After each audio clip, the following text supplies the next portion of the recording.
this episode 9, what JJ and Chris have done it's a monumental task. They've had to really find a way to encompass the entire Skywalker saga that's lasted for 40 plus years, and to find a way to meaningfully make it all feel both surprising and also inevitable.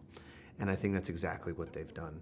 I think once you get to the end, I know when I first read the script and I got to the end, I was so overcome with emotion because it had a finality to it, which it's just hard to imagine that Star Wars could ever have that, because I think one of the most amazing things about the Star Wars universe, and really what George Lucas did from the very get-go, is he made it feel like there was always so much story happening outside of the one you were watching. Every prop, every character felt like it had its own long history, and we were just getting to see a glimpse.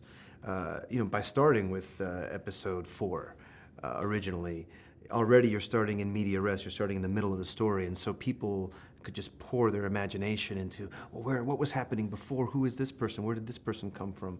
And I think the mystery of that is also what created such a phenomenon. And so to take all of that and to capture that spirit and bring it to a conclusion has been such an amazing task, and I think they've done an incredible job.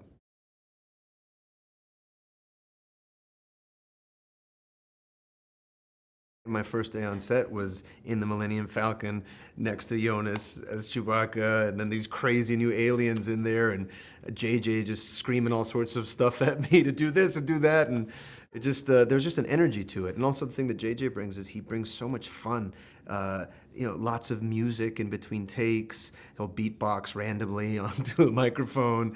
He'll just say really dumb jokes on the microphone, and it just gives a looseness, and it just reminds us that we're also playing. We're playing in this imaginary world, and at the same time, it can get super serious and tries to get to a real profound truth with these characters and what they're up against, but at the same time also finds the joy of it.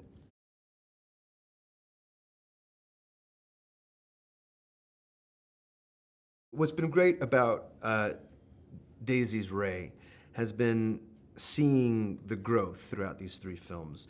I think when we first met her in The Force Awakens, she was just this incredible raw potential. Already had so much power within her, but she just had no way of harnessing it, had to discover that she even had that, and to witness that awakening. And then seeing that really challenged in the second film, and not understanding who she was, and really desperately searching for these questions. And now we get to see the culmination of all of that pain and confusion and power channeled into just this ferocious and incredible character, and her performance in it is astounding.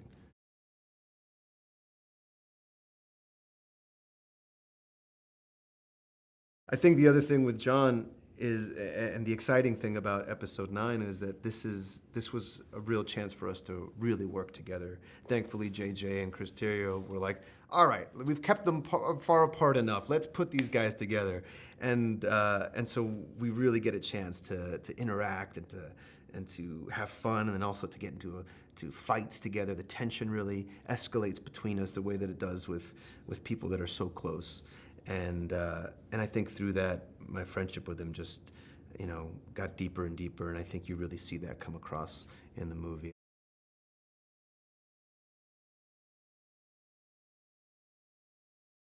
I was surprised by the passion of the fans and how that never seems to waver.